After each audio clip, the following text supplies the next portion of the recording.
and this is Channel 3 Roman News. Here is today's daily dish. We have three major stories for you today. One, we will have an interview with the Soothsayer, who told Caesar to beware the Ides of March. Number two, we will have an interview with Antony, who will be touching Calpurnia during the race. And number three, we will have an interview with Calpurnia, who is hoping to become fertile. So our lead story will be Antony touching Calpurnia. According to research, if a runner in a race touches an infertile woman, they will become fertile again. Therefore, when Antony touches Calpurnia in the race, she will become fertile. So we will start by sending you down to the racetrack side, where our interviewer, Maury Camaro, will be interviewing Antony. Good. Just ran this race and feeling good about it. Oh, so today I've heard you're supposed to be touching Calpurnia. Why? Yeah, because it can make her fertile, man. You know, like, wait. Yeah. Give me to catch my breath. Yeah, it'll make her fertile because I just ran the race and, you know, it'll just...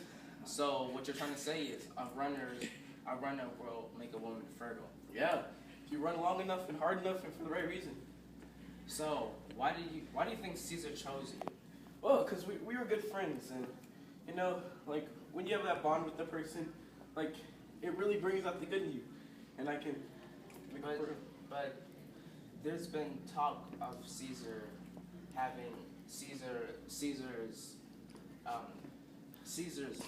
taking advantage of his role in the government, and you still want to be friends with him despite that? Yeah, we've had a long friendship, and, you know, I mean, when you've been with somebody that long, you can't say them then. Well, I have nothing respect for you, man. For that wonderful interview of the charming Antony. Now, our second story. As you all may know, the lovely Calpurnia, Caesar's wife, has been infertile since she was born. Why that is, we don't know. However, today, Antony, a runner in the marathon, touched her during his race.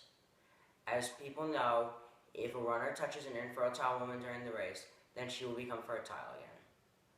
So now, we were going to send it down to Maury, again, who will be asking Calpurnia questions such as, how does it feel to be fertile? Why do you think you were chosen to be infertile?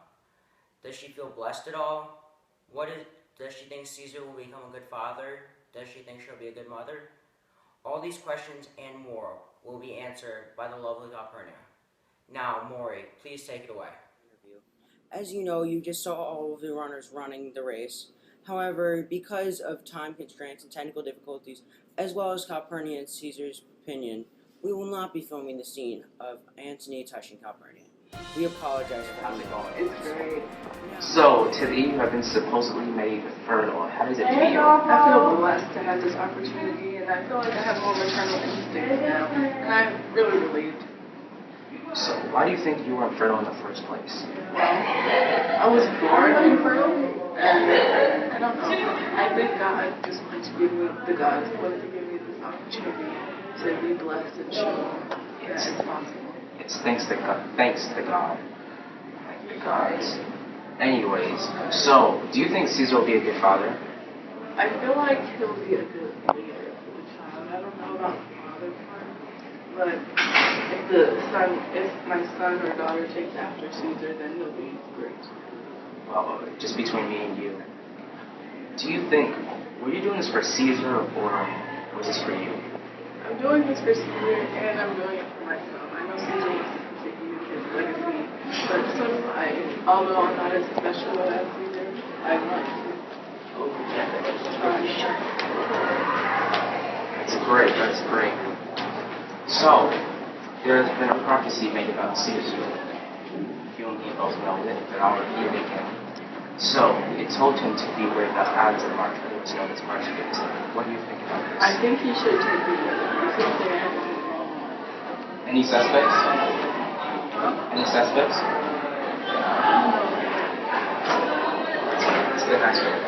For interviewing the lovely Calpurnia. Isn't she wonderful, folks? Well, now we have a wonderful special interview with the man who says Caesar is going to have something bad happen to him on the Ides of March.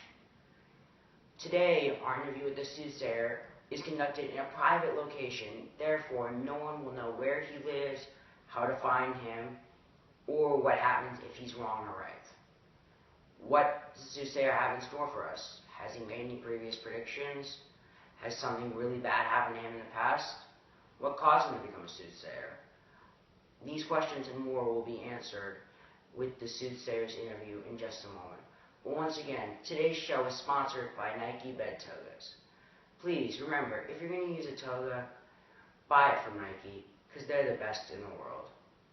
Now, down to Fola Duncan, who will be interviewing the Soothsayer in a location of the Soothsayer's choosing.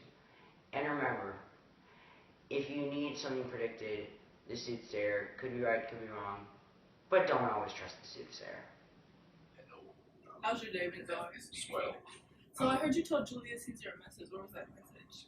yes, I told him to take the eye to March 15th. So what do you think will happen on March 15th? I am sure all I know is these questions back instead.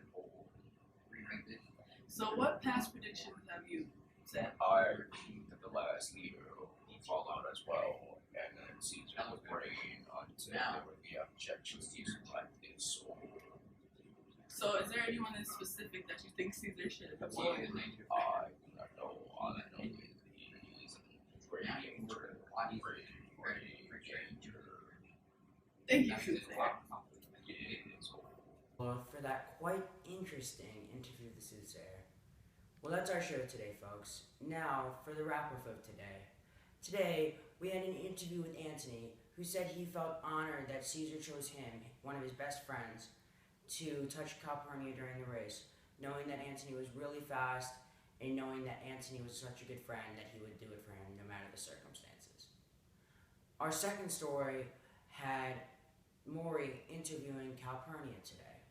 Calpurnia said she felt blessed and was very proud to finally be fertile again, and that in all of her life, she never thought this day would come. And finally, we had the interesting video interview with the Soothsayer from an undisclosed location. The interview with the Soothsayer showed how much he really believed that something bad would happen to Caesar. And now, thank you to our sponsor, Nike Togas. Remember, if you need to buy a toga, buy from Nike, because they're the best in the world. Have a wonderful day, folks.